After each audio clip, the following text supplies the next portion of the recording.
পাহাড় রামমোহন আর তার সেনাদরা আমাদের ধর্ম নাশ করছে। গঙ্গার চান করে কি হবে যদি ধর্মকে রক্ষা করতে না পারো? তাও দেখি আগে টাকা দাও। তা আমরা না হয় বুঝলো, কিন্তু এই আইনকে ঠেকাতে পারবেন? আপনাদের দলে তেমন কোনো মানুষ আছে যে আইনের বিরুদ্ধে আপিল করবে? আছেই তো। আপিল করেছে প্রিভি কাউন্সিলে।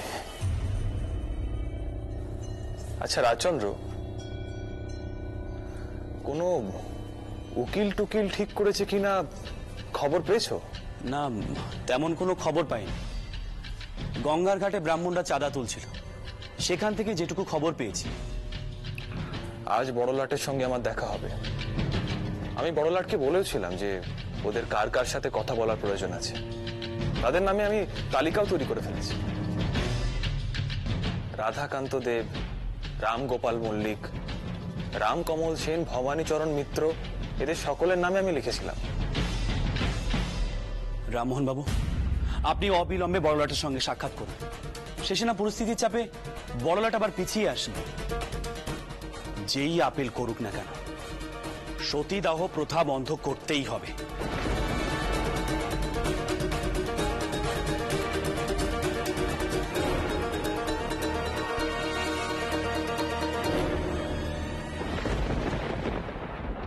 মিস্টার রয়, আপনি আসিয়াছেন বলিয়া আমি নিশ্চিন্ত হইলাম, নহিলে লোক পাঠাইয়া আপনাকে ডাকিয়া আনিতে হইত। আমার বিশেষ প্রয়োজন আপনার সঙ্গে কথা বলা। আমি সেটা অনুমান করেই এসেছি লর্ড বেন্টিং। আপনি নিশ্চয় শুনিয়াছেন গোড়া হিন্দুরা ধর্মসভা করিয়াছে, এমনকি তাহারা প্রিভি কাউন্সিলে আবেদন পর্যন্ত করিয়াছে। আমার বিরুদ্ধে তাহারা অভিযোগ করিয়াছে আমি তাহাদের ধর্মে হস্তক্ষেপ করি। আপনি বিচলিত হবেন না ইয়োর লর্ডশিপ।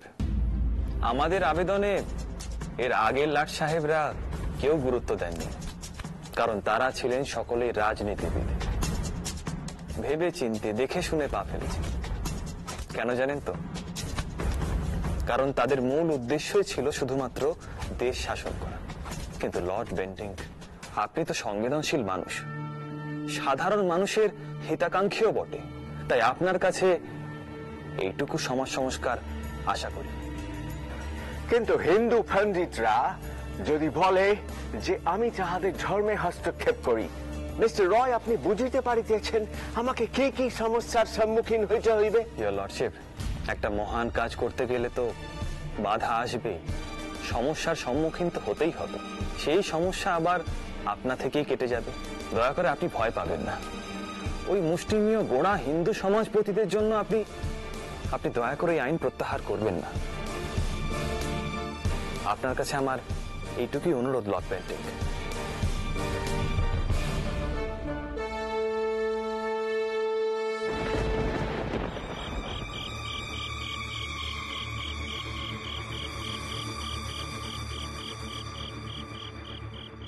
আপনার জন্য মিষ্টির পান আনিয়ে এলো, কে দেখুন তো স্বাদ হয়েছে কিনা।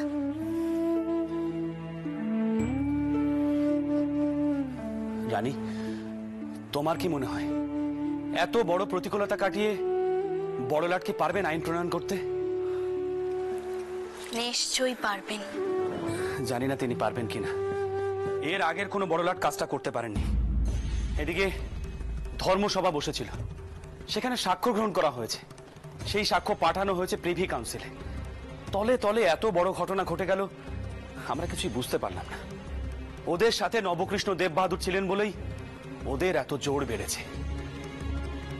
আপনার জন্য একটু চা নিয়ে আসবো? চা? শুনেছি চা খেলে উত্তেজনা কমে। আর আপনি এত চটপট করছেন কেন? ও পক্ষ থেকে যে বাধা আসবে তা তো জানাই ছিল। কিন্তু এ ধরনের কথা শুনলে আর কি স্থির থাকা যায়?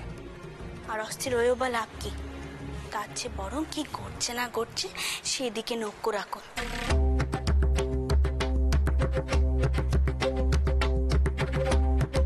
আপনারা ঠান্ডা মাথায় গুটি সাজান।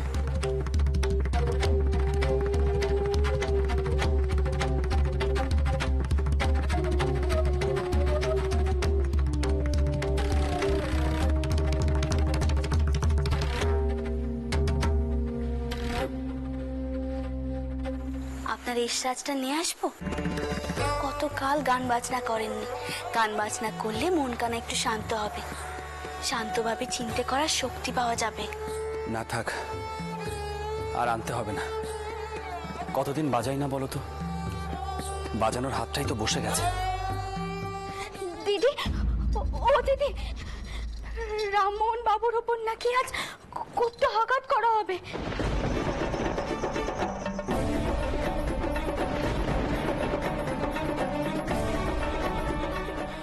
একেবারে পিরানে মেরে ফেলবে। কি গুপ্ত হত্যা রামমোহন বাবুর উপরে?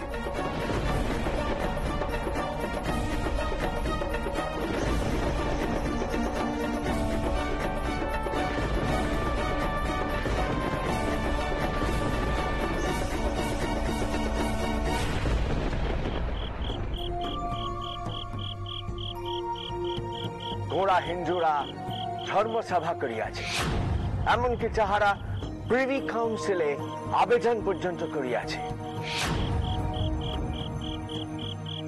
হিন্দু পণ্ডিতরা যদি বলে যে আমি যাহাদের ধর্মে হস্তক্ষেপ করি, মিস্টার রয়, আপনি বুঝিতে পারিতেছেন আমাকে কি কি সমস্যার সম্মুখীন হইতে হইবে?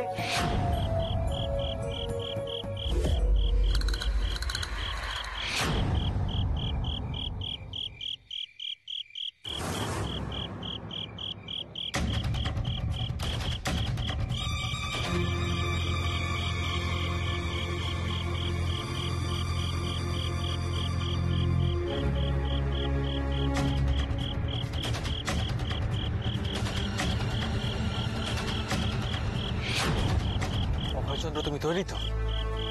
বল্লম দিয়ে একেবারে ফড় করে দিতে হবে। কিন্তু দূরত্বটা তো অনেক, লক্ষ্যভ্রষ্ট হতে পারে।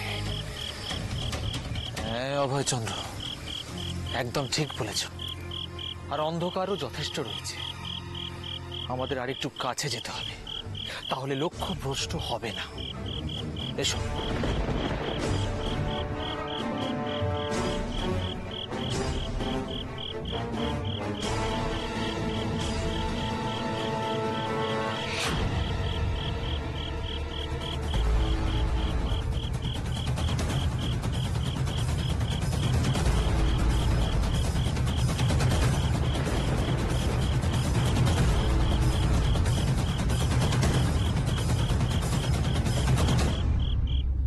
রামমোহন বাবু,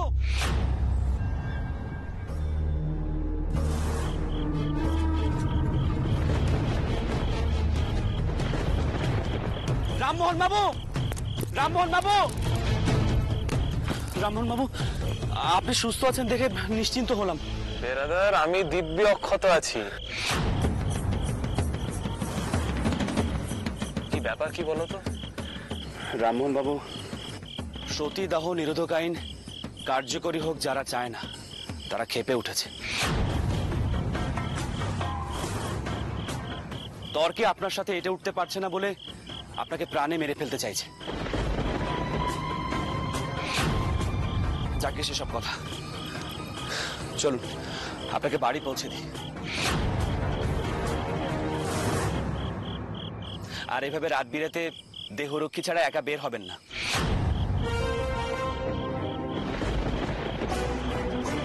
চলুন। ভয় পেও না রাজচন্দ্র, একদম ভয় পেও না।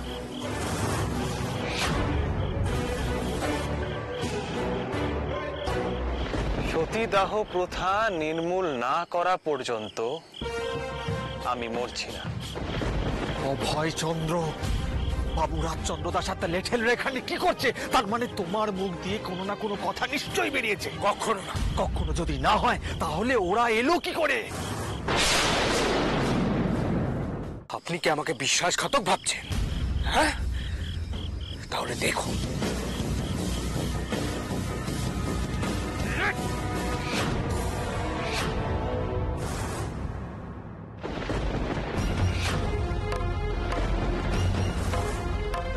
আরে কি করলে তুমি?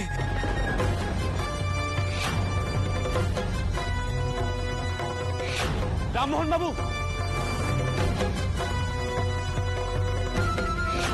হুঁশিয়ার হুঁশিয়ার!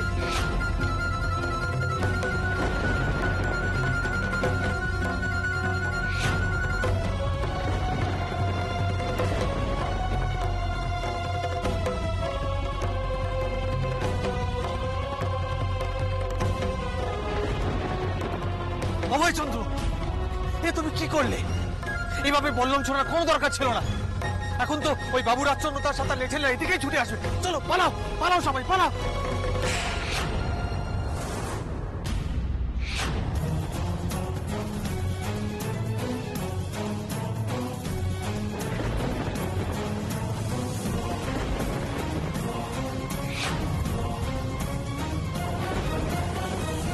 তুমি তুমি এত নিচে নেমে গেছো, এত নিচে, সামনাসামনি না পেরে চোরের মতো রাতের অন্ধকারে।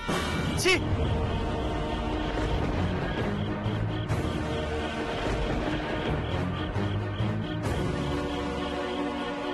রাজচন্দ্র, রাজচন্দ্র ছেড়ে দাও, চলো এখান থেকে চলো।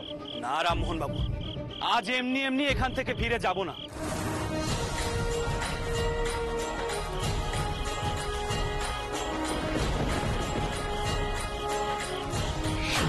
দিনের পর দিন ওরা আমাদেরকে ক্ষতি করার চেষ্টা করছে।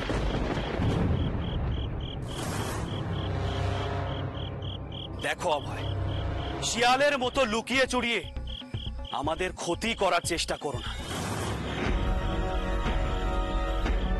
যদি সাহস থাকে, ক্ষমতা থাকে, সবার সামনে আমার মুখোমুখি হও।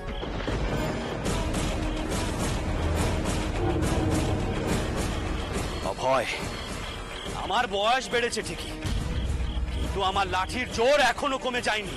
থামুন!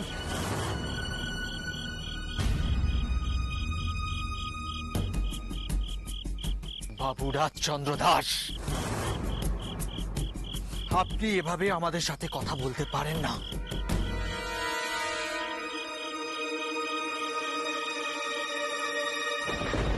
এইসব কথার অর্থ কি?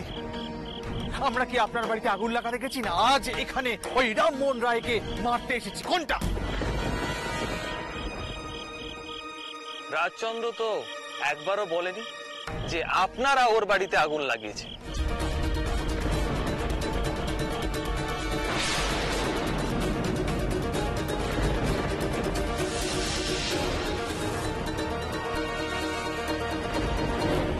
বা আজ আমাকে মারতে এসেছেন?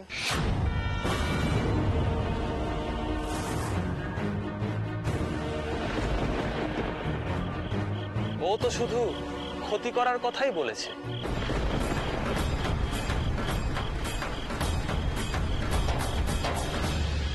পেটের কথা বেরিয়ে এলো তো?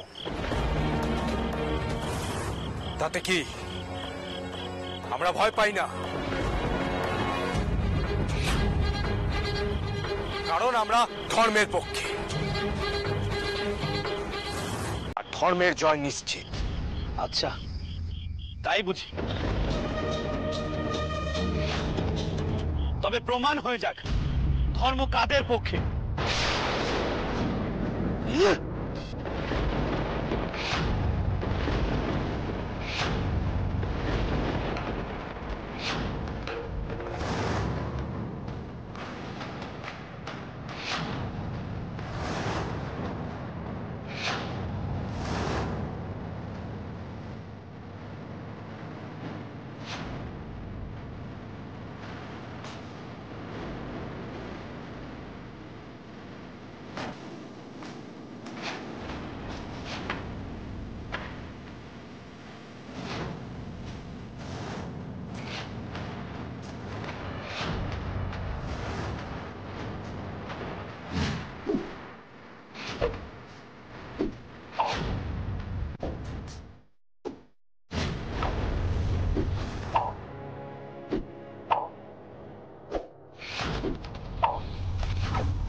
তোরা হা করে দাঁড়িয়ে দেখছিস কি?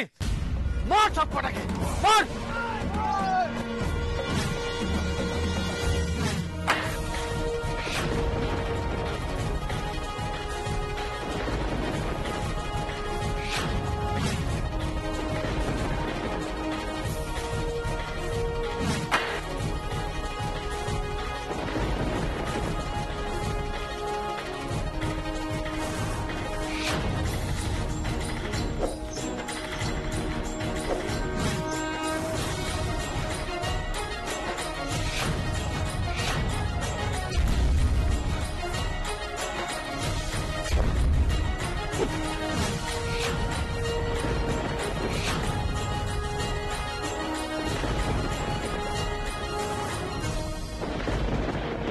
তাহলে অভয়, এবার বুঝতে পারছো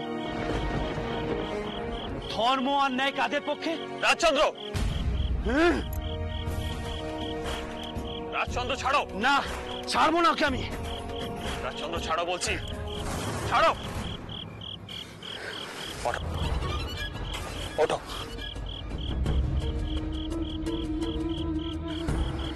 অভয়, অভয় ঘরে যাও। দেখো, দাদার কাছে হার লজ্জার নয়, এটাকে পরাজয় মনে করে তুমি দুঃখ করো না। যাও, ঘরে যাও। চলে এসো অভয়চন্দ্র, এইসবের কোনো দরকার ছিল না।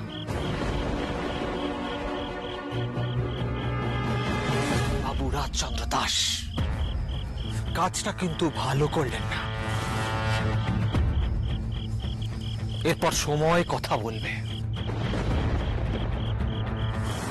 চলে এসো আবার।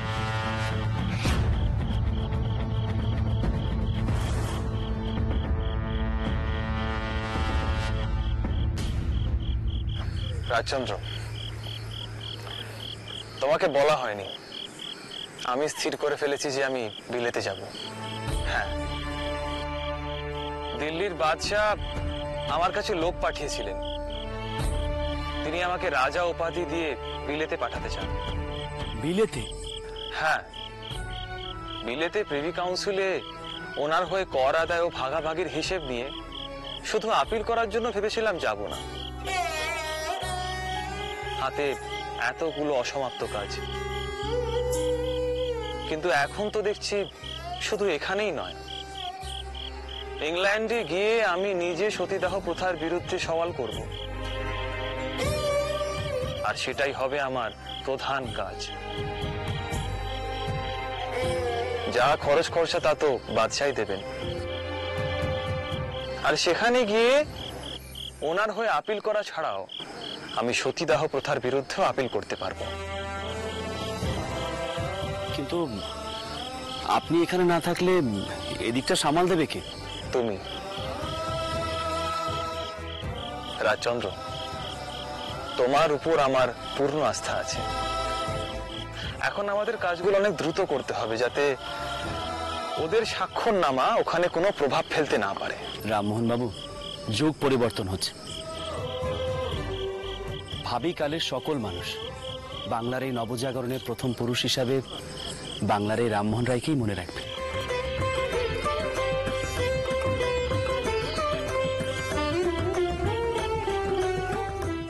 বাকি সকলের নাম মুছে যাবে ইতিহাসের পাতা থেকে। আপনি হবেন বাংলার নবজাগরণের দূত।